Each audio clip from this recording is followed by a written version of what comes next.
Bacon, eggs, toast, and a tall glass of orange juice. It's a breakfast as traditionally American as apple pie. And it's not hard to see why. After all, bacon and eggs are chock full of protein, while orange juice provides a healthy dose of vitamin C. Packing the calories and nutrients needed to fuel our busy lives, this combination has been a fixture of the American breakfast table for hundreds of years.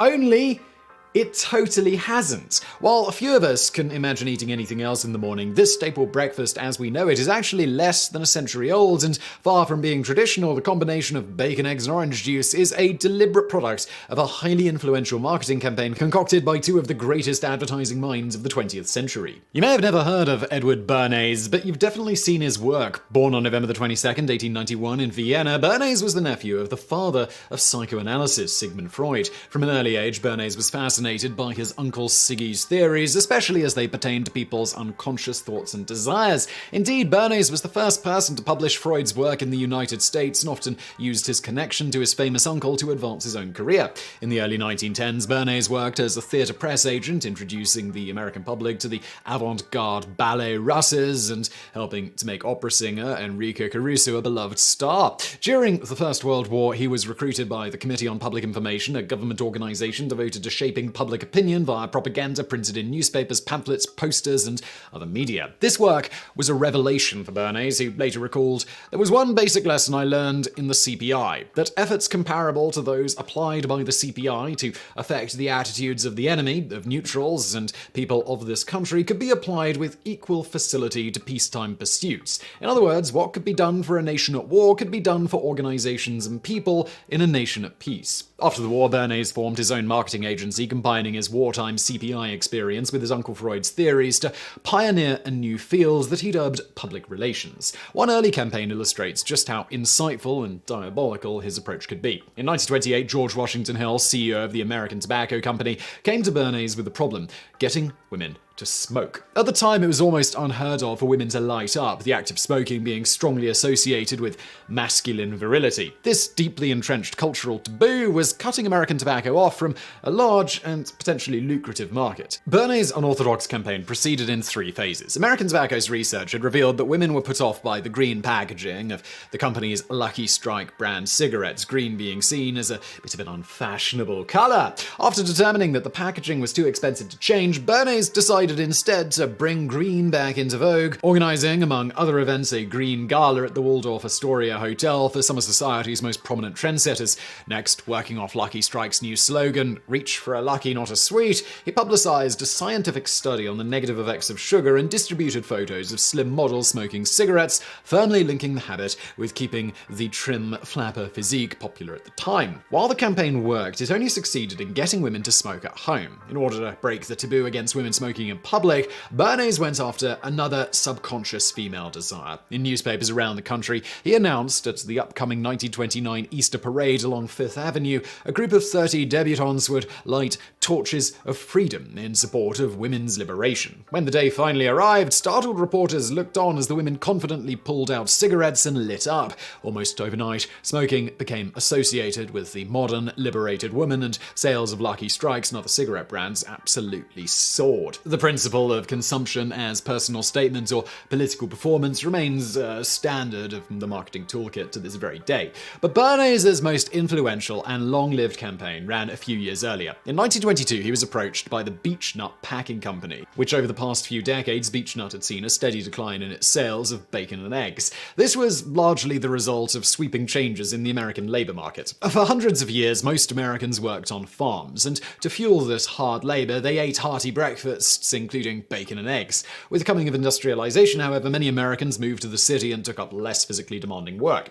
At the same time, evangelists like John Harvey Kellogg began advocating a bland diet of cereals to ward off sinful impulses, while growing concerns over indigestion and keeping slim pushed people away from rich and fatty foods. By the 1920s, the typical American breakfast consisted of little more than a roll or piece of toast, oatmeal, a piece of fruit or glass of orange juice, and a cup of coffee. In order to reverse this trend, Bernays first contacted his agency's resident physician and asked him whether a light breakfast or a heavy breakfast would be better for overall health. As he later recalled, he agreed that a heavy breakfast was sounder from the standpoint of health than a light breakfast because the body loses energy during the night and it needs it during the day. We asked the physician, would he be willing, at no cost, to write to 5,000 physicians and ask them whether their judgment was the same as his. He said he would be glad to do it. We sent out a letter to over 5,000 physicians. Obviously, all of them concur that having a heavier breakfast was better for the health of the American people than a light breakfast. In August and September of that year, newspapers around the country trumpeted the verdict of some 4,500 physicians, the Chicago Tribune recommending brain workers and persons in sedentary occupations should eat a substantial breakfast of fruit, cereals, bacon, eggs, toast, or, as we of the South prefer, hot biscuits. While the Los Angeles Times breathlessly announced under the headline, "Enter the Big Breakfast," we were in dire peril of falling for the finicky French roll and chocolate, the Virginial English tea and marmalade, the slice of fruit and swallow of vermouth of the Mediterranean. Not so breakfasted the men who hewed a new civilization from the rocks of the western continent. Ham, eggs, bacon, cornmeal, buckwheat cakes, maple syrup, codfish balls, coffee in great mugs, hot biscuits, butter without stint or limit, hash, fried potatoes, apple pie, farm-made cream cheese, bowls of warm frothy milk. On the strength of such breakfasts as these, the young republic grew to world overlordship. Okie dokie. The campaign was an instant success, Beechnut seeing sales of bacon and eggs climb back to pre-1900 levels. So successful, in fact, was Bernays at cementing in the American mind the association between bacon, eggs, and breakfast that to this day, 70% of bacon consumed in the United States is eaten at breakfast. Over his long career, Edward Bernays would mastermind countless such campaigns, using his mastery of human psychology to mold public opinion and carve out new markets for his clients. For example, in 1924, he threw an elaborate pancake breakfast at the White House in support of Calvin Coolidge's re-election campaign, creating a beloved political tradition that persists to this day. In the late 1940s, General Mills introduced its Betty Crocker brand instant cake mix, but sales were disappointing. Turning once again to psychoanalysis, Bernays deduced why. Housewives, he reasoned, were put off by instant mix because they themselves contributed very little to the baking process, making them feel lazy and like they were failing their husbands. To correct this, Bernays added a single instruction to the box: add an egg. This tiny contribution did the trick, and sales of Betty Crocker immediately picked up. In the 1950s, Bernays partnered with the American Dental Association to help the American Aluminum Company sell water fluoridation to the American people, while his campaign for Dixie Cup convinced people that regular drinking glasses were unsanitary, driving up sales of disposable cups. This guy is a genius. Bernays' approach to marketing is perhaps best summed up by his biographer, Larry Tye. Hired to sell a product or service, he instead sold whole new ways of behaving, which appeared obscure but over time reaped huge rewards for his clients and redefined the very texture of American life. While his work has been widely criticized as underhanded, manipulative, and dangerous, it was reported that Nazi propaganda minister Joseph Goebbels had a copy of his book Crystallizing Public Opinion on his bookshelf. Bernays himself took a different view. We worked out the engineering of consent, which applies to any social goal, but the people who don't have social goals, unfortunately, can also employ it. Indeed, in his later years, Bernays would do extensive pro bono work for non-profit organizations such as the NAACP, American Cancer Society, including, ironically, on an anti-smoking campaign. Following a career spanning 7 decades, Edward Bernays died on March 9th, 1995, at the age of 104. But the story of the American breakfast doesn't quite end there. Remember how we said that the standard breakfast for the 1920s included a glass of orange juice? Well, just like bacon and eggs, there was nothing traditional about this breakfast staple either. In fact, up until the early 1910s, drinking orange juice was almost unheard of in America. This now ubiquitous daily habit had to be invented by the other American godfather of marketing, Alan Lasker. In 1908, the Southern California Fruit Growers Association partnered with Lasker's firm Lord & Thomas to find a way to sell more oranges to the American public. While orange production in California was booming, demand had plateaued, leading to an orange surplus that threatened to tank prices and destroy the industry. Lasker's first step was to rebrand the association, giving them the now familiar name of Sunkist. Increasing orange sales proved a trickier task, but in 1916, Lasker hit upon a solution. While the average American baked only half an orange at breakfast, a glass of orange juice took up 3 to 4 oranges to make. If Americans could be convinced to make their own orange juice, orange consumption would significantly increase. To this end, Lasker designed a simple home juice press and heavily promoted it in magazines like the Saturday Evening Post under the catchy slogan, "Drink an orange."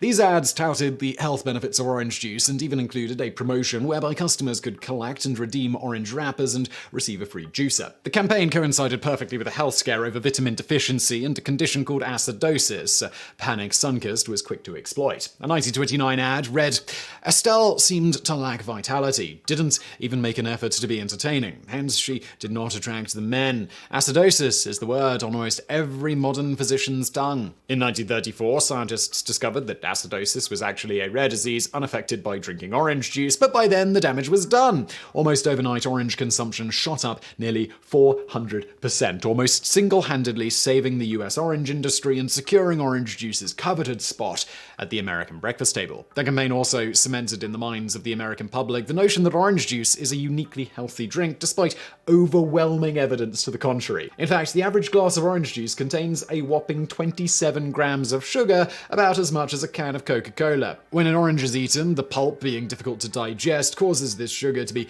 absorbed much slower throughout the day. The sugar in orange juice, by contrast, is absorbed more or less all at once, meaning that overconsumption of orange and other commercial fruit juices carries the same obesity and diabetes risk as drinking sugary sodas. And while ads for orange juice promote it as natural and fresh, the modern product found on store shelves is actually anything but. Raw orange juice is often stored for up to a year before reaching the consumer, and the pasteurization process used to render it safe also strips it of most of its natural flavors and aromas. Orange juice producers must thus use flavor packs, specifically formulated blends of processed orange oils and other aromatic compounds, to reintroduce these flavors to the juice before packaging and selling it. The upshot of all of this is just how intentionally planned many of our most common habits really are. No matter how traditional it might appear, if you regularly consume some specific food, drink, or other product, there's a good chance that that's because some marketing executive somewhere absolutely wanted you to. And as a corollary, as we've covered in great detail on the origins of most major holidays, pretty much every holiday that enjoys massive popularity usually has that popularity thanks to one or more advertising campaigns that propelled it into the big leagues of holidays and other campaigns that keep it there. Holidays that aren't easily commercialized rarely see the same heights of popularity as those that are. So next time you're lamenting over the over-commercialization of some of the most beloved holidays, remember that the holiday probably wouldn't even be there if it hadn't been massively commercialized.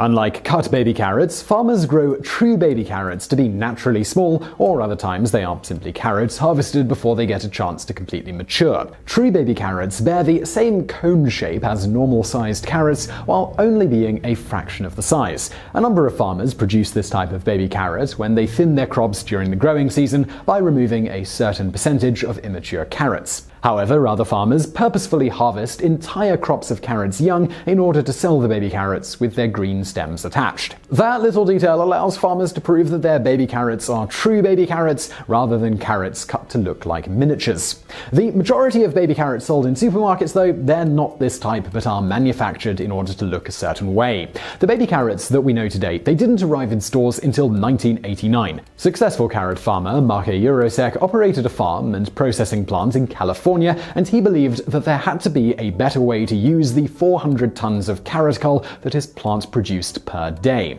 Cull carrots couldn't be sold in supermarkets because they had issues such as being broken or too misshapen. There were times where as much as 70% of the day's processed crop ended up culled. To solve this issue, in 1986, Jurosek experimented in creating smaller carrots from the cull using an industrial potato peeler and a green bean slicer.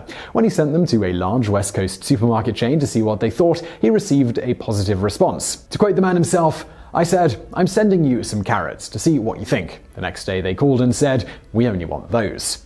The process of manufacturing baby carrots has been refined and streamlined in the years since Jurosek first created them. At Grimway Farm, one of the United States' top carrot producers, full-size carrots are planted close together in an effort to have them grow straight and minimize the amount of carrot that will need to be trimmed later on in the process. Then a mechanical harvester harvests the carrots and they are transported to the processing facility where workers use hoses and water to force the carrots out of the truck. The carrots are then washed into the processing facility on luges. The luges and the water serve a dual purpose, washing off the loose dirt and sanitizing the carrots with trace amounts of chlorine that's in the water. Next, the carrots are sorted, being cut up into 2-inch sections. Grimway Farm then stores the carrots for 1 to 5 days before peeling them and rounding the edges in a spiral slide made up of a grated surface. Finally, the carrots are sorted one last time before being packaged up and sent to stores. The extra carrot bits ground off during the peeling process either end up as cattle feed or become compost. Interestingly, concern arose over the past few years over the use of chlorine in the manufacturing of baby carrots. A deluge of chain emails were sent about claiming that baby carrots were soaked in a chlorine bath and that the white blush that appears on the surface is chlorine coming to the surface. The truth is that the process is regulated by the FDA, and the amount of chlorine in the water is approximately 90% less than the chlorine level in regular tap water. That minute amount of chlorine sanitizes the carrots to prevent consumers from contracting foodborne illnesses such as E. coli and listeria. Additionally, the white blush on the carrots comes from dehydration rather than chlorine seeping to the surface. If you want to get rid of this white blush, soaking the carrots in water for a time will cause the bright orange color to return. Nearly 80 million American households have a pet, with a majority being a cat or a dog. Additionally, 42% of homes have more than one pet, and a lot of food is needed to feed all these animals, so it should come as no surprise that pet food is a $21 billion industry. While this food is specially made for our four-legged pals, the question many have is, in a post-apocalyptic world, could they eat their cat's wet food? Would they get sick from eating their dog's milk bones? For the short answer, while it certainly doesn't look appetizing, nor probably does it taste any good, the answer is, for the most part, yes, humans can safely eat their pets' food, but there are some important caveats which we're about to get into. For the long answer, let's look at a brief history of pets and their food and what manufacturers put in it today and why. It is theorized that dogs first became man's best friend sometime during the Ice Age, between 19,000 and 32,000 years ago. It's thought that the first dogs were simply tame wolves. Their domestication likely was associated with the wolves realizing they could get a quick and easy meal if they hung out near human gathering sites, feasting on the leftover meat of the humans' hunt. The domestication of cats came much later, perhaps about 3,000 to 10,000 years ago, with the first potentially domesticated cat discovered in a 9,500-year-old grave. That said, the mass domestication of cats probably occurred at least a few thousand years after that and was directly related to the proliferation of agriculture. The theory goes that as humans started storing grain and wheat, mice came along to eat it. As we all know, the nature and cartoon enemy of mice are cats. As an aside, we all know that mice love cheese, right? Well, actually, they don't at all, and will even sometimes be actively averse to it. We've done another video on that, which you can see here. Over thousands of years, both cats and dogs have evolved or been bred to have certain traits become more pronounced or others disappear entirely. In terms of physical characteristics, domesticated dogs today have smaller skulls, paws, and brains than their wolf ancestors. Dogs have also adjusted their behavior, becoming active during the day as opposed to nocturnal like they once were. Today's house cats, which haven't been so deliberately bred, aren't that much different from the wild cats of yesteryear, at least physically. Domesticated cats may be slightly smaller than their ancestors, but it is really their genetic and personality traits that separate them from their forebears. For instance, present-day cats are thought to be more docile and have better memories than their ancestors. Essentially, cats over time evolved such that they're more likely to purr than hiss, with the latter cats less likely to get food from humans, providing them a decided disadvantage over cats more comfortable around us. Because of these changes and a more sedentary lifestyle due to being domesticated, both animals have developed to require fewer calories and slightly different dietary requirements than their ancestors, who primarily lived off of raw meat. This brings us to what these animals should be eating today and what is generally included in their commercial pet foods. Dietary needs for a dog differ from other animals, including humans. Canines need more fat than humans, which is their primary energy source. While dogs also need protein, which helps build muscle mass, and some amount of carbohydrates, which helps with digestion, human diets require more. In addition, dogs produce their own vitamin C and don't need it included in their pet food. Despite the differing dietary requirements, in the end, today's dogs eat much like their ancestors, consuming the leftovers of humans, whether you feed them from the table or not. You see, commercial dog food products are often simply made from the byproducts of human food production, as in what's left over after humans have taken what we want of the meat. And this is perfectly fine according to the Association of American Feed Control Officials, provided that the recipe is formulated specifically for a dog's dietary needs. It also means that dogs have adopted to be able to eat a large variety variety of foods. On the other hand, cats do not eat like dogs, nor should they be eating dog food or a typical human diet. For one, cats need more meat due to the presence of an amino acid called taurine, which is only found in animal-based proteins. Unlike humans and other animals, cats are unable to manufacture their own taurine and therefore need to get it from their food sources. If they don't, they relatively quickly and permanently go blind, among other health issues. Additionally, since cats are obligate carnivores, as in they must eat meat in order to get the nutrients they require, animal-based proteins are essential for felines. Despite this fact, many dry cat foods use primarily plant-based protein. Dry cat foods are also not typically optimal for our feline friends owing to the fact that they do not have a strong sense of when they're dehydrated. You see, cats at one point were desert animals, and their bodies are still optimized for desert-like conditions, able to withstand temperatures as high as 126 to 133 Fahrenheit, that's 52 to 56 Celsius, before showing signs of being overheated, and their feces are typically very dry and their urine is highly concentrated, allowing them to potentially stay hydrated off nothing but the water they get from eating animals. While cats that eat a dry food diet do drink more water than their wet food diet compatriots to make up for the discrepancy, studies have shown that, in the general case, their total daily water intake is generally less than optimal, likely due to their weak thirst sense. Thus, if they are not getting a significant amount of moisture from their food, as they would in the wild, many cats tend to live in a perpetually mildly dehydrated state. For reference, most wet cat foods are about 75% water, about what they'd get from eating animals in the wild, versus most dry food, which is about 5 to 10% water. The combination of many dry cat foods, primarily being based on plant-based protein and lacking much in the way of moisture, is generally thought to be why many house cats will ultimately develop diabetes and kidney problems, among other related issues later in life. That is not to say that all dry cat foods are inherently bad. Some are made of very high-quality meat-based proteins and the like, and simply suffer from a lack of moisture. Nor are all wet cat foods inherently good for your cat. Some are packed with an unhealthy amount of fat and the like. In either case, the order of the ingredients is key here, with the first item on the list being the primary ingredient and on down. Cats also need more thiamine, vitamin A, and vitamin C than dogs and humans. Without food that specifically has these elements, cats will be undernourished. This brings us back to humans. In theory, given the human body's ability to adapt to a wide variety of food sources, humans are able to eat both dog and cat food, whether wet or dry, high quality or not, in a limited quantity.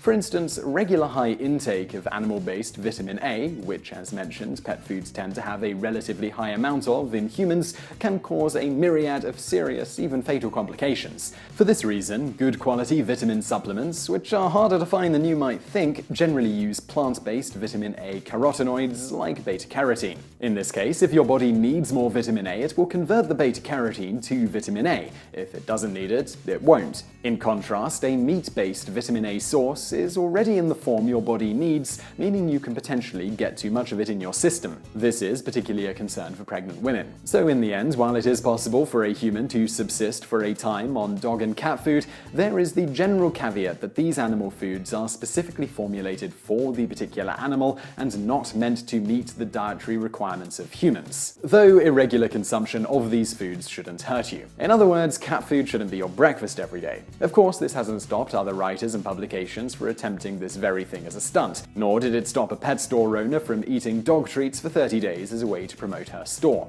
She was later featured on The Today Show. There's also the TLC show My Strange Addiction, with one episode focusing on one person's cat food fascination. And now for a bonus fact. Both cats and dogs are commonly eaten in certain parts of the world. For instance, in Guangdong, China alone, about 10,000 cats are eaten per day. In all of Asia, it's thought that around 4 million cats are eaten every year, or just about 1% of the worldwide population of domestic cats. Dogs are also commonly eaten in Asia, with around 13 to 16 million dogs eaten every year there, or around nearly 4% of the global population of domesticated dogs. It should be noted, though, that the typical breeds you'd find in people's households croissants as pets are not the ones usually eaten. Rather, much like with cattle, chicken, turkeys, etc., specific breeds have been developed for consumption, such as the hugely popular Nyorongi dog, which is rarely raised for anything else but livestock and is one of the most popular breeds to eat. The Nyorongi slightly resembles a small yellow Labrador. In South Korea, both dogs meant to be pets and dogs meant to be eaten can often be sold in the same marketplace. Usually, the cages the dogs are kept in will be marked or color-coded to distinguish which dogs are for what purpose. Tucked away in the English country of Yorkshire is a small 9-square-mile patch of land known colloquially as the Yorkshire Rhubarb Triangle. As the name suggests, the area is famous for producing nearly all of the rhubarb consumed in Britain and at one point produced enough rhubarb to satisfy almost the entire world's demand. Oddly, despite literal centuries of technological advancement being made since the area became known for cultivating the plant, all the rhubarb produced in the triangle is picked by hand by candlelight. Really? Why? Although rhubarb is synonymous with all things British today, it's extremely delicious. Damn right. The plant is thought to have been grown first somewhere in East Asia, most probably in the mountains of Mongolia. Exceptionally hardy, rhubarb can grow near enough anywhere and thrives in places that lesser plants would die, like the frozen tundra of Siberia or Maine. In addition to this, the plant is notably difficult to kill, making it a great crop because you basically don't have to do anything to it once it's planted in the ground to keep it alive. For this reason, in some regions, it's considered something of a weed as well. Unfortunately, rhubarb grown in this way is somewhat sour, which, coupled with the fact that the plant's leaves are toxic, meant that it actually took many centuries for people to realize that it was actually edible. Things started changing sometime in the 17th century, when enterprising Britons realized that the fleshy stalks of the plant tasted quite nice when dipped in sugar, which had recently begun to be imported to the country in mass quantities. Even with this knowledge, however, it would take another century for Britons to begin cultivating the plant for mass culinary purposes, at which point they realized that, well, holy crap, rhubarb is basically the only thing that loves British weather. Specifically, it's noted that rhubarb thrives in cold, wet weather, which, jokey stereotypes aside, is pretty much what the weather is like in Britain for several months of the year. Let's just say most of the year. In addition, it's noted that rhubarb grows especially well in nitrogen-rich soil, which is also quite handily found in abundance in Britain. This all brings us to the whole candlelit harvesting thing.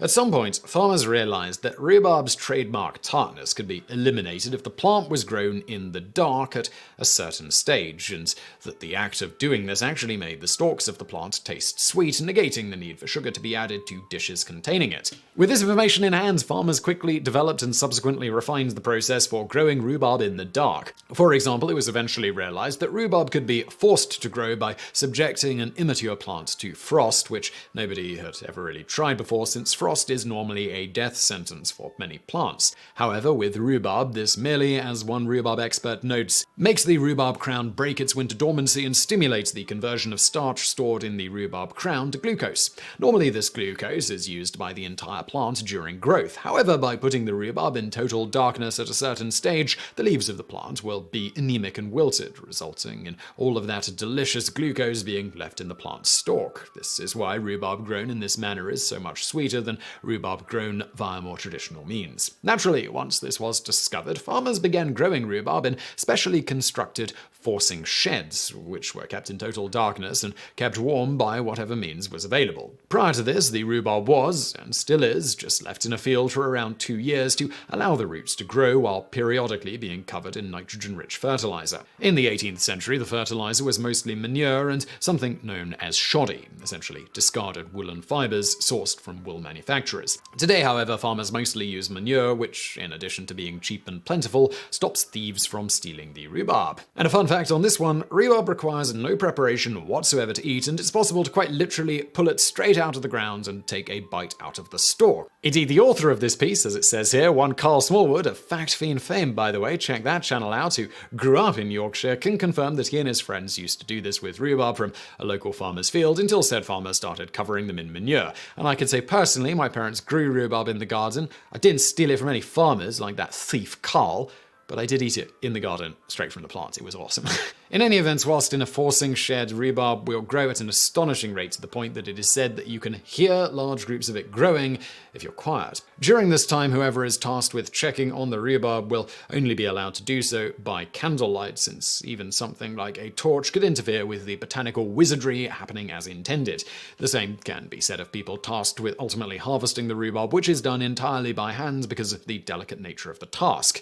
So, where does the Yorkshire rhubarb triangle come into all of this? Well, the county of Yorkshire is noted as having pretty much the perfect conditions for growing rhubarb, and Yorkshire-based farmers very quickly became famous for the quality of their forced rhubarb during the 19th century. As is so often the case, the success of a few farmers encouraged more to grow their rhubarb, and before long there were hundreds of rhubarb farmers dotted across the county. Eventually, Yorkshire became synonymous with rhubarb to such an extent that it's believed that for a brief period in the 20th century, Yorkshire produced 90% of the world's winter rhubarb. As for why the area is called the Yorkshire Rhubarb Triangle, that name was coined sometime in the 20th century when someone noted that the highest density of rhubarb farmers could be found between the cities of Bradford, Leeds, and Wakefield, which, when lines were drawn on a map, formed a crude triangle. Sadly, the size of the triangle has shrunk considerably since then, being comprised of just 9 square miles of land today in comparison to 30 square miles of land that it consisted of during the heyday of rhubarb, when big rhubarb was being spearheaded by the lizard people naturally. In recent years, the triangle has been officially recognized as a protected designation of origin, which essentially means that only rhubarb grown within the triangle can advertise itself as true Yorkshire forced rhubarb, similar to the case of champagne grown from the grapes of the Champagne region in France. Ah, a nice warm bowl of oatmeal. Could there be a more hearty or wholesome breakfast? Loaded with fibre, nutrients, and if you're feeling decadent, a dash of brown sugar, it is the perfect way to start your day. Also, the big cereal companies and their cheery adverts would have you believe. But for a group of Massachusetts orphans in the 1950s and 60s, this breakfast of champions came with an extra unexpected ingredient: a whopping dose of radiation. Unwitting guinea pigs in a secret study funded by Quaker Oats and MIT, these children were some of the thousands of victims of the most unethical decades of American medical research. This is the disturbing story of the Fernald State School oatmeal experiments. Our story begins at the Walter E. Fernald State School, located in Waltham, Massachusetts. Founded in 1888 as the experimental school for teaching and training idiotic children, Fernald was the product of the American eugenics movement, which sought to improve the nation's genetic stock and society as a whole by preventing those individuals seen as defective from breeding. Institutions like Fernald, of which there were nearly 100 across the United States, were designed to house, isolate, and in certain cases forcibly sterilize children who were deemed to be feeble-minded. Tragically, nearly half of those committed to Fernald were not mentally disabled at all, achieving average scores on IQ tests. They were simply poor, uneducated children who had been orphaned or dumped at the school by parents who could not afford to take care of them. And dumped is the appropriate term, according to former resident Fred Boyce, who was admitted in 1949 at the age of 8 when his foster mother died. He said, "We thought for a long time that we belonged there, that we were not part of the species. We thought we were some kind of, people that wasn't supposed to be born. They, the state government, didn't have to look for homes for you, so they could just dump you off in these human warehouses and just let you rot. That's what they did. They let us rot." Conditions were cramped and Spartan. At its peak, the institution housed some 2,500 people, the children often being packed in 30 to a room. And to cut operating costs, the residents performed most of the manual labor around the school. As Michael D'Antonio, author of the book The State Boys Rebellion, writes, "The kids at Fernald raised the vegetables that they ate. They sewed the soles on the shoes that they wore. They manufactured the brooms that they used to sweep the floor." Despite its name, very little education took place at Fernald State School, and what was provided was woefully inadequate. Quoting again, "It was a school in name only. A child would experience the first year of school 5 or 6 times in a row. He would read the same Dick and Jane reader and never make any progress because the school wasn't equipped to actually educate children. It was there as a sort of holding pen." End quote. And then there was the abuse. Corporal punishment was a way of life at Fernald, freely meted out for the most minor of offences, or often none at all. According to former resident Joe Almeida, who was abandoned at the school by his parents at the age of 8, the staff held a regular event called Red Cherry Day, in which the children would sit in a circle and be called up alphabetically. And lucky me, my name is what? Almeida. You'd get up in front of all these kids, and you would pull down your pants. You'd pull down your underpants, and they'd make you turn around, and they'd whack your ass with this branch until it was red like a cherry. These people were sick that worked there. End quote. And as you would expect from such a power dynamic, sexual abuse was also rampant. Unsurprisingly, many children chose to rebel, often by running away. Those who were caught were sent to the school's infamous Ward 22, where they were stripped naked and locked in solitary confinement for weeks on end. Then, in 1946, the school announced that it was creating a science club, whose members would be privy to all sorts of perks, including extra oatmeal and milk for breakfast, gifts like Mickey Mouse watches, and tickets to Boston Red Sox games. Given the bleak nature of their everyday existence, residents signed up in droves. Those who still had parents received the following consent form from the school administration. Dear parents, in previous years we have done some examinations in connection with the nutritional department of the Massachusetts Institute of Technology with the purposes of helping to improve the nutrition of our children and to help them in general more efficiently than before. For the checking up of the children, we occasionally need to take some blood samples, which are then analysed. The blood samples are taken after one test meal, which consists of a special breakfast meal containing a certain amount of calcium. We have asked for volunteers to give a sample of blood once a month for 3 months, and your son has agreed to volunteer because the boys who belong to the science club have many additional privileges. They get a quart of milk daily during that time and are taken to a baseball game, to the beach, and to some outside dinners, and they enjoy it greatly. I hope you have no objection that your son is voluntarily participating in this study. The first study will start on Monday, June 8th, and if you have not expressed any objections, we will assume that your son may participate. Sincerely yours, Clemens E. Bender, MD. Clinical Director. What the letter failed to mention was that these special breakfast meals were laced with radioactive tracers, for the Science Club was in fact a cover for an MIT nutritional study conducted on behalf of the Quaker Oats Company. At the time, the company was eager to validate the nutritional value of its products. Recent studies suggested that the high levels of phytate found in oats inhibited the absorption of iron, a problem which Quaker's main hot cereal rival, Cream of Wheat, did not have. Furthermore, both companies were facing increasing competition from sugary dry breakfast cereals whose popularity was booming thanks to modern advertising techniques. Lasting from 1946 to 1956, the experiments at Fernald were largely conducted by MIT nutrition professor Robert Harris and PhD student Felix Bronner, whose research was funded through a Quaker Oats fellowship. Over the course of the study, more than 100 residents of the school were fed oatmeal and milk laced with radioactive iron-59 and calcium-47 and received intravenous calcium injections. These tracers allowed the movement of these elements throughout the body to be tracked using radiation detectors. To Quaker Oats' delight, the study revealed that oatmeal was no worse at promoting iron absorption than Cream of Wheat. Harris and Bronner also discovered that calcium, both ingested and injected, is deposited straight into the bones. So, the next time you see an advertisement claiming that milk helps build strong bones, know that this claim derives from non-consensual human experimentation. Indeed, while the Fernald study would never pass a Research Ethics Board review today, it was hardly the only case of unethical human experimentation in the United States at the time, or even the worst. As we've covered in our previous video, that time US scientists injected plutonium into people without their knowledge, and that time the United States tested biological warfare on its own citizens, the early Cold War period was something of a golden age for this kind of research, the unethical nature of which was typically justified in the name of national security. Nor was the Fernald study the only one conducted on a vulnerable institutionalized population. For example, from the 1950s to the 1970s, hundreds of inmates at Philadelphia's Holmesburg prison were used as human guinea pigs to test the effects of various toxins, creams, detergents, and other products on their skin, while between 1946 and 1948, the United States Public Health Service infected 700 prostitutes, prison inmates, and psychiatric patients in Guatemala with syphilis, gonorrhea, and chancroid in order to study the progress of these diseases. And of course, there were the CIA's infamous MK-Ultra experiments, in which thousands of unwitting subjects, including prisoners and psychiatric patients, were subjected to electric shock therapy, hallucinogenic drugs, and other forms of psychological torture in an ultimately unsuccessful attempt to develop effective mind control, interrogation, and brainwashing techniques. According to John Lantos, an expert in medical ethics at the University of Missouri Kansas City School of Medicine and expert in medical ethics, such experiments were indicative of America's post-war mindset. Quoting, "Technology was good. We were the leaders. We were the good guys. So anything we did could not be bad."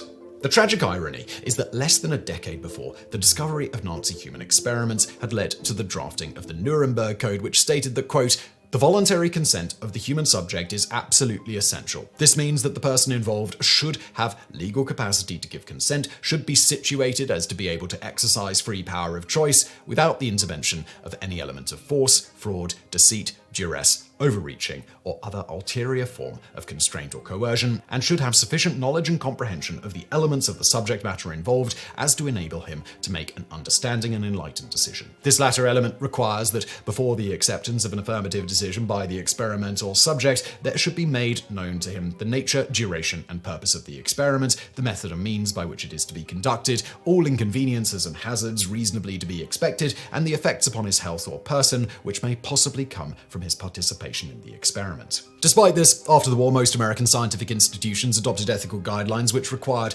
consent but not informed consent. That is, subjects simply had to agree to participate in an experiment. They didn't have to be told the real purpose of said experiment or the potential risks or even exactly what was being done at all, such as we covered in our recent video, injecting people with cancer without their consent. It was not until 1953 that the National Institutes of Health created the first federal research ethics guidelines explicitly requiring informed consent, and not until 1974 that the federal government passed the National Research Act, establishing a national procedure for ethical review in medical research. But for many members of the Fernald Science Club, things were about to get significantly worse. By the 1960s, eugenics had become a dirty word, and a deinstitutionalization movement had begun to sweep the psychiatric field. Consequently, Fernald and other institutions began releasing all but their most severely disabled residents. However, no effort was made to reintegrate these residents into society, and with barely any education or useful skills, many struggled to get by. Fred Boyce and Joe Almeida both left Fernald in 1960 at the age of 19, with Boyce joining the carnival circuit and touring around the country.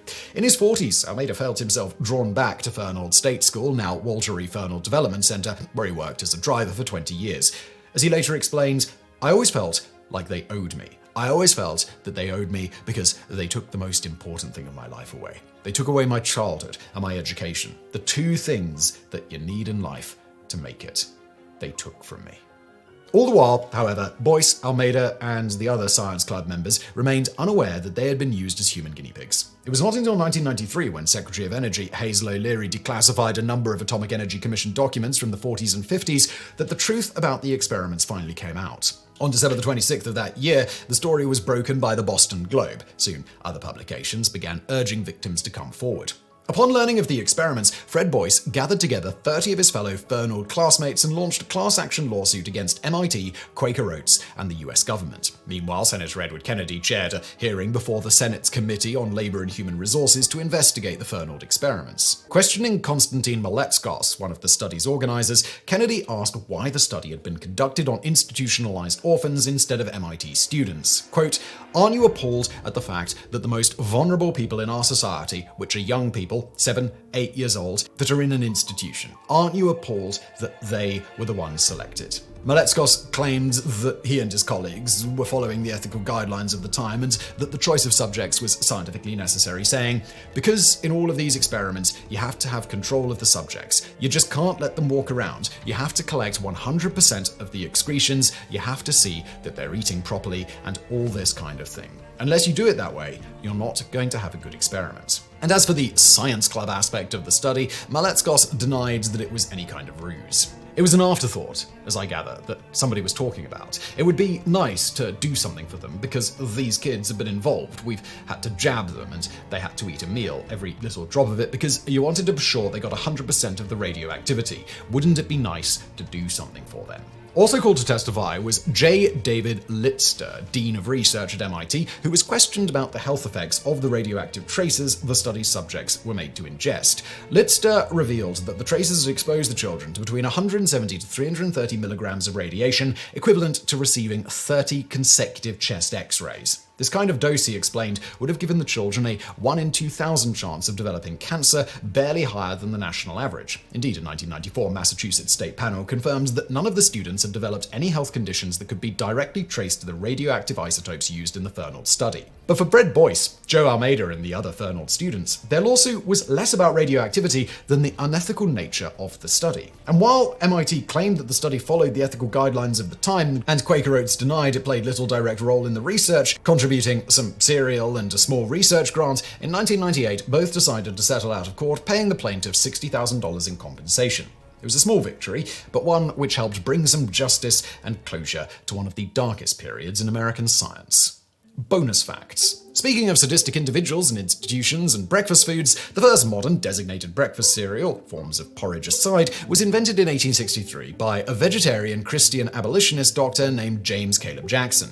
Created for his sanatorium patients as a healthy start to the day, it was comprised of crumbled, twice-baked graham flour, which is essentially a type of non-bleached, all-natural, finely ground whole wheat flour, and bran, hard outer layer of the grain, which he called granula. The end product resembled a much harder version of modern grape nuts, but with significantly larger nuggets. Jackson's granula was reportedly so hard that it needed to be soaked in liquid for at least 20 to 30 minutes before it could be comfortably bitten into. In the 1870s, Dr. John Kellogg ran his own sanatorium in Battle Creek, Michigan, and was known for his very strange, sometimes sadistically abusive methods, including electrically shocking children's genitals, applying forms of acid to them, removal of the clitoris in females, and circumcising males, all to attempt to prevent masturbation and sexual urges. Interestingly, the latter male circumcision treatment, as something commonly performed in America, actually hails from this era. The modern non-Jewish, non-Islamic practice of foreskin removal was not really a thing in the Western world until it began to be seen as a way to prevent masturbation.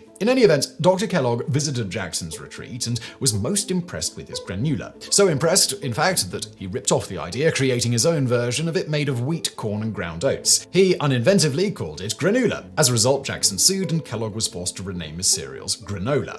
A few years later, a failed Battle Creek suspender salesman named Charles W. Post partially knocked off Kellogg's product and started selling an exceptionally similar granola product that he called Grape Nuts, claiming it could make one's red blood redder. As with Jackson, Kellogg and Post both pushed this food item as an ideal healthy food to start the day with, setting the trend that has continued through today for this line of product. Between Kellogg and Post, at the turn of the 20th century, Battle Creek became a battleground for two companies that would come to define the world of breakfast cereal. For instance, legend has it that due to a mishap making a batch of the original version of graham crackers, originally created by Presbyterian minister Sylvester Graham as a way to curb sexual urges and particularly the urge to masturbate, John Kellogg and his brother Will invented a product they unimaginatively dubbed cornflakes. Post was a little more flamboyant, naming his version of the same thing Elijah's Manna, meant as a striking allusion to the biblical story about the food that saved the wandering, starving Israelites. With a famed prophet sitting on a rock and hand-feeding a raven on the front of the box, Elijah became the first cereal mascot. However, fairly quickly, religious groups protested and Post changed the name to Post's Toasties. Ultimately, the Kellogg brothers split over Will Kellogg's decision to recommend adding sugar to cornflakes to help it sell better, something Dr. John Kellogg found borderline blasphemous, as such a thing, in his opinion,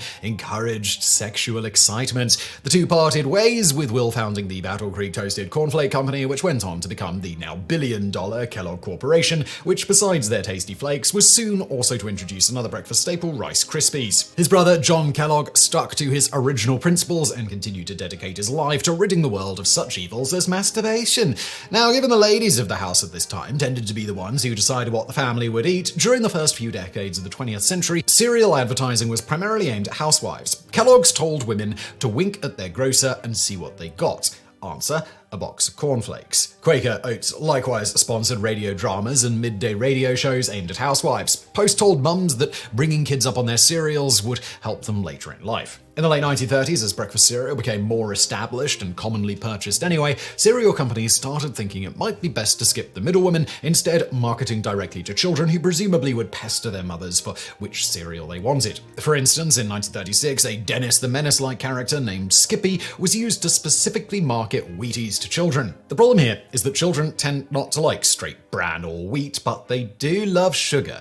In 1939, the first pre-sugared cereal was produced called Ranger Joe Wheat Honeys. Ironically, the product was actually an effort by the creator to minimize how much additional sugar kids commonly put on their cereal by including a relatively small and regulated amount already. But instead of curbing the practice of over-sugaring cereal, it eventually resulted in the opposite, starting with post-copying Ranger Joe Wheat Honeys with their own version called Sugar Crisp in 1949. Thanks to a major breakfast cereal producer now making such a pre-sugared product, the rest of the industry followed suit. By the 1960s, cereal companies were devoting approximately 90% of their advertising budgets to directly appealing to individuals of the youthful persuasion. This is why it's still common today to have prizes in cereal boxes, tie-ins with movies, video games, and TV shows, and products called Sprinkle, Spangle, and Ice Cream Cone cereal. On that note, this is also why adding more and more sugar to breakfast cereal became a thing. As for widespread claims by the manufacturers that these cereals are part of a complete breakfast, technically the cereal companies are not lying here. Unsurprisingly, given that the three primary nutrient groups known as macronutrients that humans need to survive are carbohydrates, proteins, and fats, according to the American Chemical Society, a healthy breakfast should consist of mostly carbohydrates and proteins. It's a shocker, we know. And indeed, cereal, even if it's simply a bowl of pure sugar, constitutes carbs. So, these products can indeed technically be considered an essential part of a complete breakfast, just perhaps not an advisable one given the vast majority are essentially candy, cleverly marketed to appear nutritious, often complete with a giant label on the side showing all the vitamins added to the product, along with the tiny recommended serving suggestion that nobody even comes close to following. But to be fair, combined with certain other breakfast items in extreme moderation, this staple of the breakfast world could potentially be useful if one leads a very physically active life instead of just rolling out of bed only to very soon after sit at a desk all day and then come home and sit on the couch until bedtime. On that note, perhaps those sedentary, wealthy aristocrats of old were onto something in choosing to skip the morning meal. And for those who led a heavily manual-labored life, it is perhaps no surprise that some form of grain-based morning meal seems to have been the choice people made throughout most of recorded history. It's easy to quickly eat and comprised a mix of simple and complex carbs to provide both quick and relatively longer-lasting stores of energy, all while avoiding too much protein and fat, which, while otherwise essential for life and important for things like maintaining muscle mass, might not sit well when eating mostly that in the morning and then jumping right into hard labor. According to George Orwell, tea is one of the mainstays of civilization, and like many of his countrymen, Orwell had rather strong opinions on the proper method of its preparation. Realizing one day in 1946 that the cookbooks of the age gave scant information on how to make tea, he decided to remedy that deficiency and published his personal tea-making regime in the Evening Standard in January of that year. The title of the article was, fittingly, A Nice Cup of Tea. He does this in 11 outstanding points, in which Orwell notes only 2 are probably without controversy. And in this video, we're going to give George's tea a go. First outstanding point is to only use tea from India or Sri Lanka. Here I have some refreshing blend combining the maltiness of Assam with crisp, clean-tasting Kenyan tea and delicate notes from Ceylon. Ceylon is Sri Lanka, so qualification number 1 met. Orwell also said there's not much stimulation in cheaper teas. He further states that Chinese tea is otherwise fine, but one does not feel wiser, braver, or more optimistic after drinking it. Alright, so this is the tea we're going to be using, so hopefully it will make us feel brave. Second outstanding point, make tea in a china or earthenware teapot and only in small quantities. Tea made in anything larger than a small teapot and prepared in pots of metal accepting pewter or containing an enamel coating, in Orwell's opinion, produces poor tasting tea. Now, we didn't quite succeed in this one, but we do have a glass teapot. I figure that's probably as good. Glass doesn't have any weird taste to it. Also, this is what my local store had, rather than an earthenware one, so that's what we're going with. Third outstanding point, warm the teapot beforehand. Towards this end, Orwell recommends placing it on the hob, which was an area at the back of the stove. He felt that swilling hot water in the pot to warm it produced inferior results. Unfortunately, in my office, I do not have this magical hob thing, so unfortunately, Mr. Orwell, once again, we're going to just have to heat it up the normal way. Just pour a little hot water in there. Alright, Magica TV, so let's heat that up. Alright. and swill it around. So this is a good start. We're already doing it exactly like George tells us not to, but I don't have a hob. What are you going to do? Now, if you're wondering why people warm the teapot before making tea, there are two primary reasons for this. One practical in some cases, and the other one concerning taste. The first one was a practical point when you were using an earthenware or old-fashioned teapot, not really an issue today. If you poured boiling water in it right away, it could crack or break, so warming it up, that solves that problem. Like I say, not a problem today with higher quality manufacturing. As for the second reason why people often pre-warm their teapot, tea enthusiasts usually argue that it improves the flavor, particularly of black teas, by keeping the boiling water hotter, longer, and thus affecting how the tea steeps. Of course, as with pretty much everything to do with tea, you'll find people arguing on every side, with, for instance, many feeling that pre-warming the teapot hurts the flavor of lighter teas. Others argue it makes no difference regardless of what type of tea it makes, and it's all just in people's heads. Others think that the cooling effect of the teapot when you pour the boiled water in actually makes the tea taste better, so like I say, arguments from every side. Alright, so let's move on to the fourth point, and that is make your tea strong. On this point, Orwell was absolutely adamant, even though at the time Britain had been rationing tea to only 2 ounces of loose tea per person per week. So how strong did Mr. Orwell like his tea? That would be about 6 heaping teaspoons worth for a 1-quart pot. Obviously, how much tea people heap onto the teaspoon is going to affect this one, but roughly if you followed Orwell's advice, you'd have used up the majority of your entire week's rations on a single pot of tea. With regards to the issue, Orwell felt that 1 strong cup of tea is better than 20 weak ones. He also claims that each year true tea lovers almost always continued to increase the strength of their tea from what they steeped the year before. I'm not going to put my tea in just yet because we do need to address point number 5, and that's that tea should steep loose. Orwell believed that any restriction on the free flow of tea leaves in the pot, even those dangling baskets under the spout, prevents the tea from infusing properly. He also notes that people shouldn't be concerned with swallowing tea leaves, as one can do so in considerable quantities without ill effect. However, I will personally note that I once ate a bunch of green tea leaves and was very, very sick afterwards, so don't try that at home. Alright, now also with this teapot, I do have this thing. I know that's going to be restricting it a little bit, but I think, considering the size of the teapot, that's pretty much letting them float around. So let's put 6 teaspoons in there. Heaping teaspoons. Oh, I gotta pour away my old water. That's important. That'll be cold and nasty. I'm just gonna... I put a bucket down there. And point number 6 is that the water should be boiling when it hits the pot. So strongly did Orwell believe in this that he said that the kettle should be left on the stove while the water is being poured into the teapot. Obviously, if I had a stove and if I put this kettle on it, it's not going to go well for our kettle. So very quickly, I'm going to reboil this water. Done. Okay, he also notes that on this one, contrary to popular opinion, he didn't feel it made any difference whether one poured the water just as it started to boil or if you waited, something many a tea aficionado would argue with him about. On this one, we can actually ring in that Orwell seems to be correct given the data available, which is discussed at length in our video, why you are not supposed to drink twice boiled tea. Alright, so let's pour this in. That is a lot of tea. It's spilling out of the top. Alright, let's pop that lid on there. Now, point number 7 is to shake or stir the teapot, so I'm just going to give it a little shake, hopefully not get my desk too messy. This allows for further helping infuse the water with the tea. Now, point number 8 is to use a larger cup instead of a shallow teacup, so I got a full-on mug.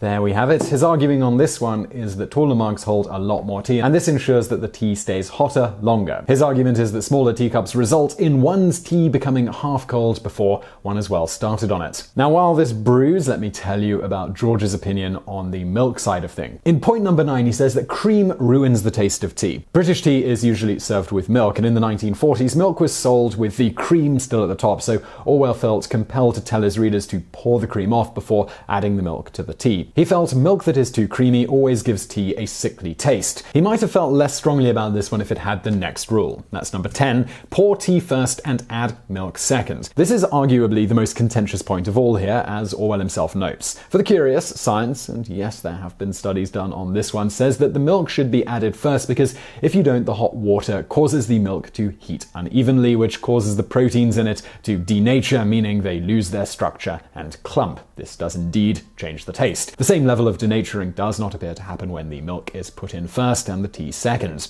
Of course, whether this clumping affects the tea positively or negatively in an individual's opinion is totally relative. It should also be noted here that there was a time when adding the milk first was sometimes essential for quickly cooling the boiled water, again going back to the inherent problem with pouring boiling water into cold, poorly made earthenware, causing it to crack. This has long since not been a problem in all but the most delicate of chinas, but was once a consideration in whether to add milk first or second. In fact, for a time it was something of a status symbol to be able to add milk second, as it proved that your dishware was of particularly high quality. This perception was such that famed British author Evelyn Waugh noted he had a wealthy friend who used the rather obscure expression, "rather milk in first," to refer to poor people. Another just as obscure variant of this, at least as far as known documented instances that have survived to today, is milk in first and Indian. As far as we can find, this first appears in the 1962 A Murder of Quality by John le Carre, and is stated again in the 2015 biography of said author written by Adam Sisman. It would seem from the biography that le Carre did not invent the expression and instead first heard it from students while teaching in the noted chief nurse of England's statesman, Eton College, with the meaning seeming to be that preparing tea with milk first and using Indian leaves was rather uncouth as far as the upper-class students were concerned. Whatever the case, Orwell notes that while the milk-first school can bring forward some fairly strong arguments, in his opinion, their method has a fatal flaw compared to the milk-second crowd. By putting the tea in first and stirring as one pours, one can exactly regulate the amount of milk, whereas one is liable to put in too much milk if one does it the other way around. This is particularly helpful when drinking some unfamiliar tea or one in which the strength isn't exactly known. It should be noted that, as alluded to, the practice of putting the milk in second may have influenced Orwell's extreme dislike of cream in adding the milk to the tea. Adding the heavy cream to milk second would have influenced the flavour even more than the milk with the cream skimmed off via the aforementioned denaturing and clumping of the fats in the milk. Alright, so let's pour out our tea, shall we? And add a little milk. That is very strong tea. Nice big cup. I don't know if Orwell would approve of these little office milk things that I've got, but let's just pop that in there. I'll show. Suppose I should have poured it slowly so I could judge the right amount of milk, but that seems pretty solid.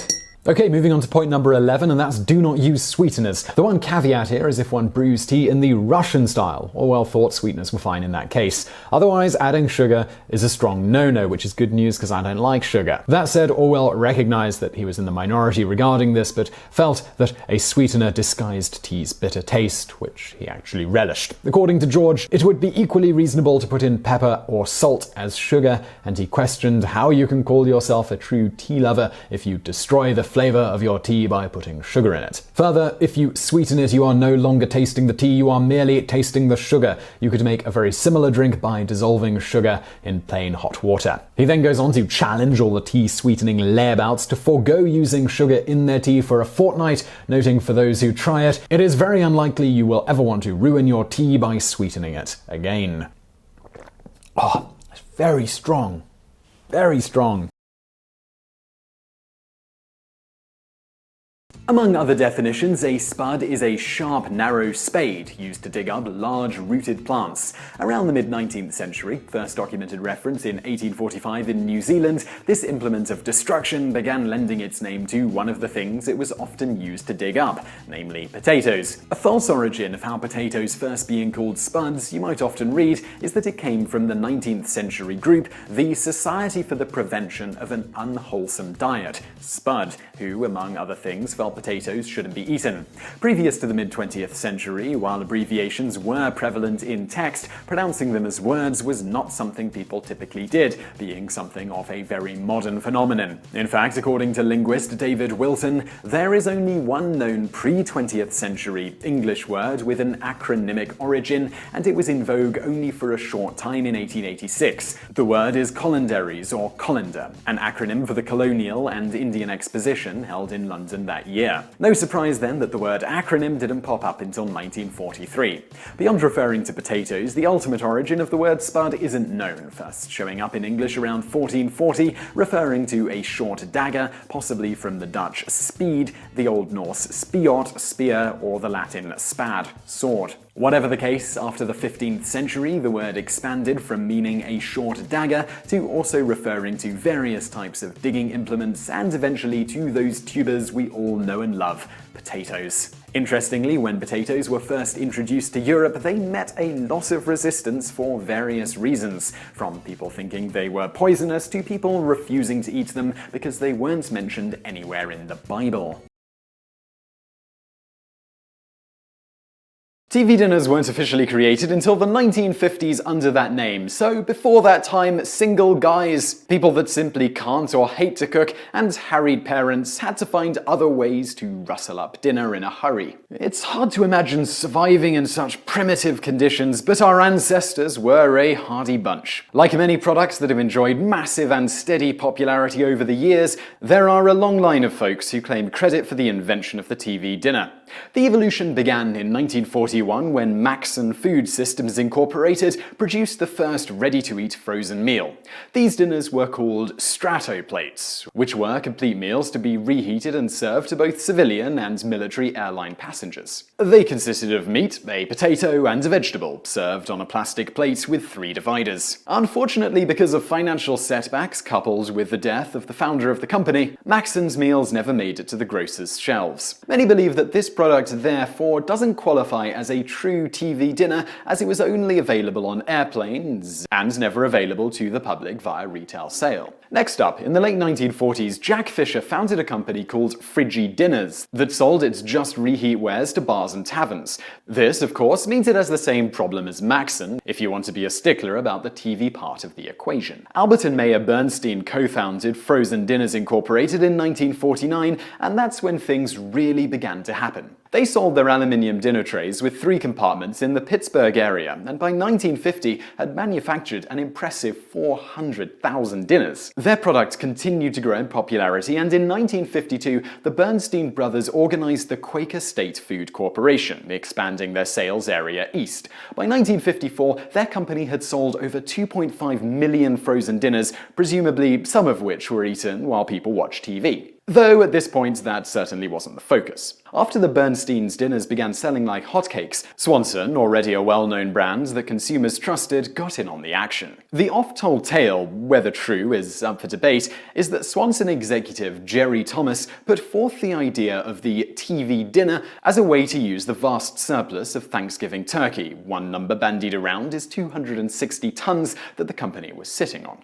Whether that is true or not, the first TV dinner offered by Swanson was a Thanksgiving dinner containing sweet potatoes, turkey with cornbread dressing, and frozen peas. It sold for 98 cents per dinner, which is about $9 today, and took about 25 minutes to reheat in the oven. As to why Swanson so often gets the credit for the first TV dinners, despite the earlier examples of similar frozen food items, that's because they based their advertising campaign around the hottest trend of the year: the television. Some claimed that the inspiration came from the fact that the tray resembled the TVs at the time, though this is a huge stretch when you look at the original 3-compartment tray that had a triangle as the main compartment. More likely, the name was simply thought up as part of a clever ad campaign, and the design of the tray had absolutely nothing to do with it. Whatever the case, thanks to Swanson, frozen dinners became TV dinners, and the company sold more than 25 million of them in that year alone, or $24.5 million worth, which is about a gross of $220 million today.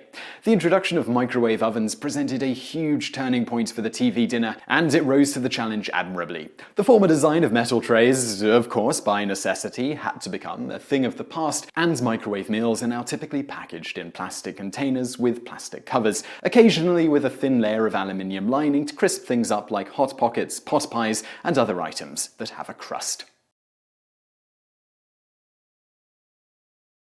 Spoons are one of the oldest eating utensils on the planet. This isn't particularly surprising if one considers that nearly as long as humans have needed food, they've required something to scoop it up with. Unlike knives and forks, which for the most part need to be fashioned, natural spoons could be utilized by employing such things as seashells or conveniently shaped stones. Sure, the earliest instances of these didn't have handles yet, but from these humble beginnings, the spoon was born. There is no definitive time period that can be attributed with the invention of the spoon. And by invention, I of course mean adding some dead animal's bone as a handle. However, archaeological evidence suggests that spoons with handles were used for ancient Egyptian religious purposes as early as 1000 BC. Made from materials such as ivory, wood, flint, and slate, these spoons were covered in ornate decorations and hieroglyphics. When it came to actually consuming food, the most common material at the time for spoons was wood due to the availability and its low cost. However, during the Greek and Roman empires, spoons made of bronze and silver were commonplace among the wealthy. This remained true to and through the Middle Ages. In fact, the first documented evidence of spoons in England was in 1259. It was counted as an itinerary item from King Edward I's wardrobe. Similar to the Egyptians, spoons at this time were not merely used for eating, but also in ornate ceremonies and to demonstrate wealth and power. For example, the coronation of every British king was preceded by a ritual where the new monarch would be anointed by a ceremonial spoon. Spoons were granted even further importance during the Tudor and Stuart periods, when it became customary to give an apostle spoon as a christening gift. The particularly wealthy gave a set of 12 of these spoons, and eventually a 13th was added. This was called the master spoon, as it bore the figure of Christ. This practice gave birth to the tradition of christening spoons, and it was prevalent throughout all societal classes at the time. The only difference was the material from which these spoons were made, typically silver or gold for the upper classes and copper or brass for the lower. The design of the spoon changed throughout the Renaissance and Baroque periods before finally receiving its current, mostly standard look. This happened around the 18th century. Since then, spoons have continued to be a staple of modern tables and come in a wide variety of variations, everything from soup to caviar spoons. Now onto forks. The most recent addition to the Common Cutlery Club is, in fact, the fork. Although they have technically existed since ancient times, these preliminary specimens consisted of a mere 2 prongs and were used primarily for cooking and serving food. Fingers, spoons, and knives were still the most popular choices when it came to actual eating. Some of the earliest known table forks made their debut in ancient Egypt. The Qijia culture from 2400 BC to 1900 BC that resided in part of present-day China are also known to have used forks. A couple of thousand years later, the fork's popularity in the Western world spread via the Silk Road into Venice. One of the earliest recorded evidence of forks in Venice is from an 11th century story of the wedding of a Byzantine princess, Theodora Anne Docania, to Domenico Salvo. She supposedly brought gold forks as part of her dowry.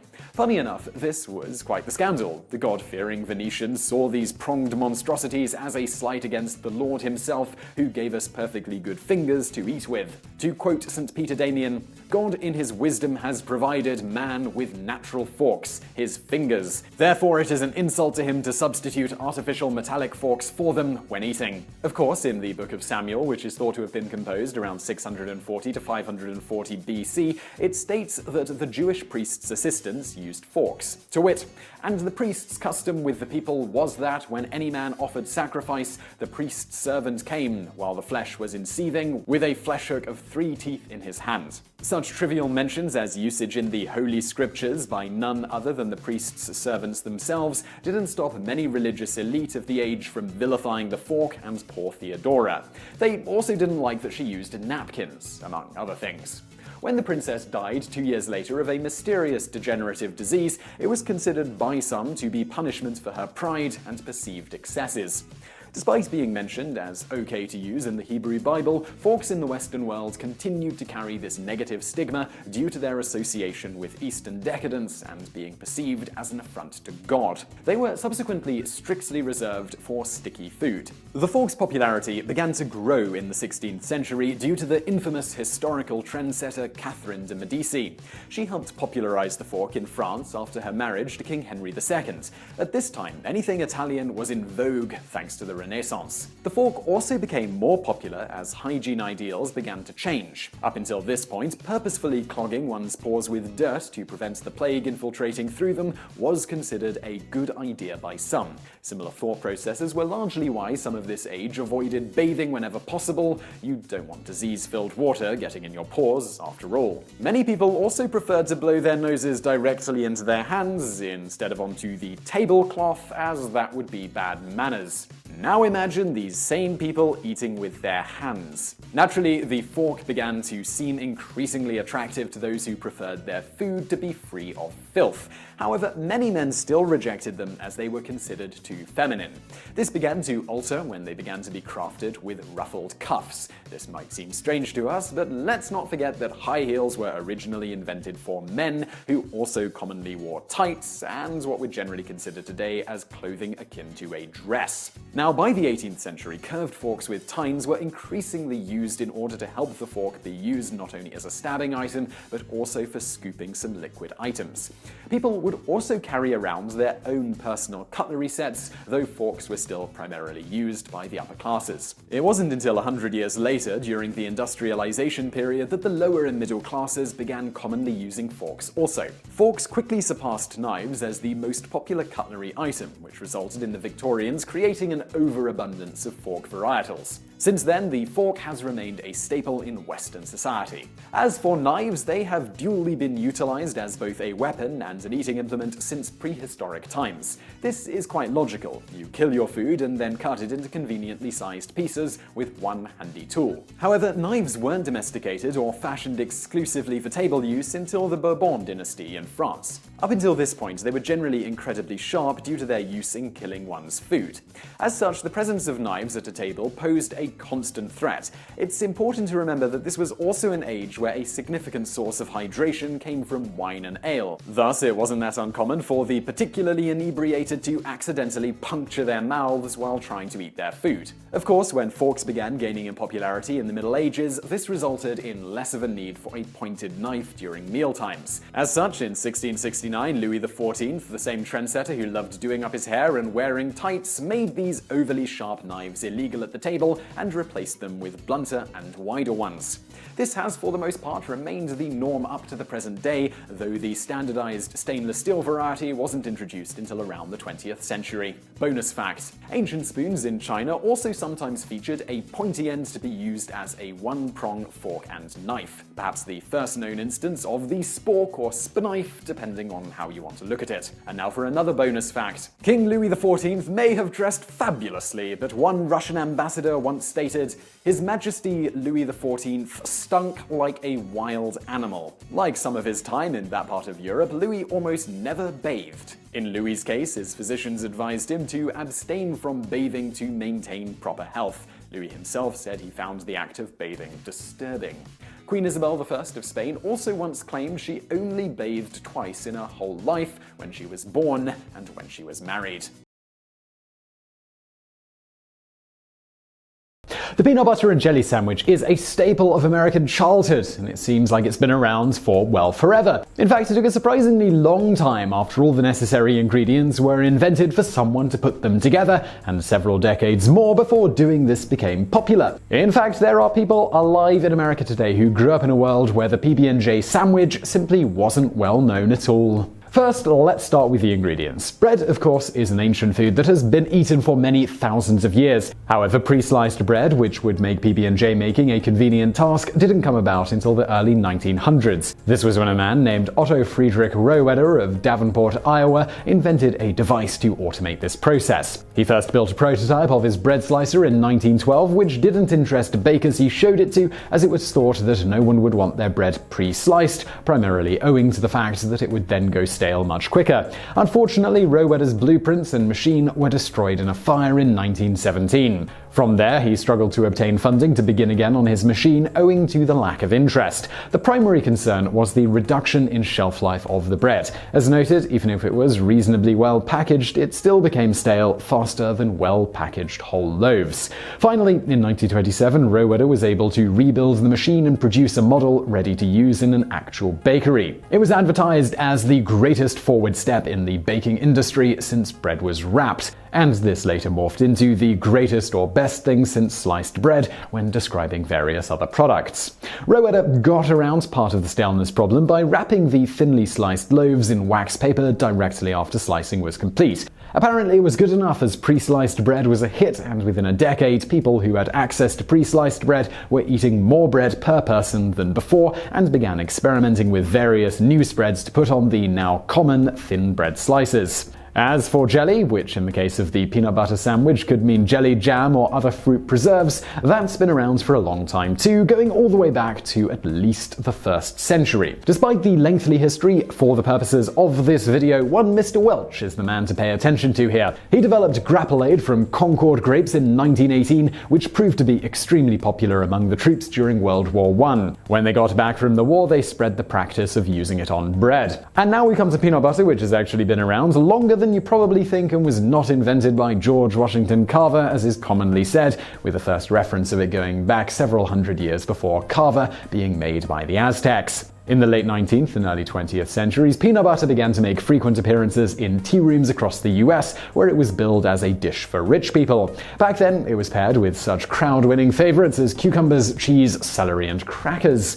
With all the ingredients around for so long, it might surprise you that the first known reference to a peanut butter and jelly sandwich didn't happen until 1901, with this first mentioned in the Boston Cooking School magazine of culinary science and domestic economics, written by Julia Davis Chandler. It read, "For variety, someday try making little sandwiches or bread fingers of 3 very thin layers of bread and 2 of filling, 1 of peanut paste, whatever brand you prefer, and currant or crabapple jelly for the other." At that point, however, peanut butter was still considered a high-end food, and peanut butter and jelly sandwiches were not a commonly eaten food item. Peanut butter being more available to the masses occurred in the 1920s and 1930s, shortly after Grapolade had become popular and pre-sliced bread was all the rage. It was at this point that another PB&J breakthrough happens. Commercial brands of ultra-creamy peanut butter were developed, such as Skippy and Peter Pan.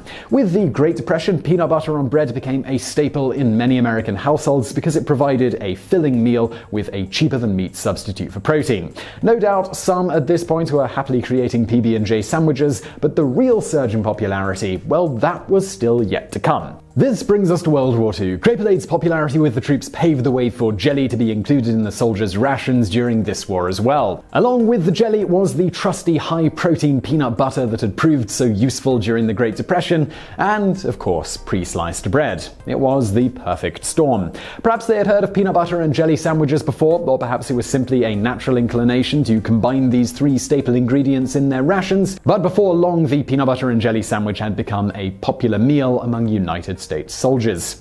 When soldiers arrived home from the war, peanut butter and jelly sales skyrocketed, with the sandwich an instant hit across the nation, and the rest, as they say, is history. And now for some bonus facts. Peanuts, well, they are not actually nuts at all. They are classified as legumes, as they are grown underground. And now for another bonus fact. If you've ever wondered the difference between jelly and jam, that's that jelly is made strictly from the juice of the fruit, while jam is made from the crushed fruit. Specifically, jelly is made by crushing fruit, then straining out everything but the juice. The juice is then boiled, typically with sugar and pectin added, the latter of which reacts with the sugar and heat to give the jelly a thicker consistency for spreading. The first step in making jam is the same as with jelly, but instead of straining the juice, the crushed fruit is left in, often with the seeds, if they are relatively small, such as with certain berries. Unlike with almost all jellies, jam may not contain pectin, as the mashed fruit will often give it sufficiently good consistency for spreading. If you are wondering how to tell the difference between jelly and jam on sight, the jelly will spread pretty evenly, while the jam will tend to be a little lumpy. And so what about preserves? Well, there is a difference between jam and jelly, but according to the US Food and Drug Administration, jam and preserves are the same thing. However, generally speaking, people call a fruit spread a preserve if the fruit chunks are large, and a jam if the chunks are relatively small and well mashed. And then there are fruit butters, which are generally just a variety of jelly. All the fruit is strained out to leave the juice. The juice is then heavily enriched with a variety of things such as pectin, and then can be whipped or cooked down until it becomes extremely thick. And now for another bonus fact. Yet another name for certain fruit spreads is conserves. These are simply jam, where several different varieties of fruit are mixed to make the jam. They will also occasionally include nuts.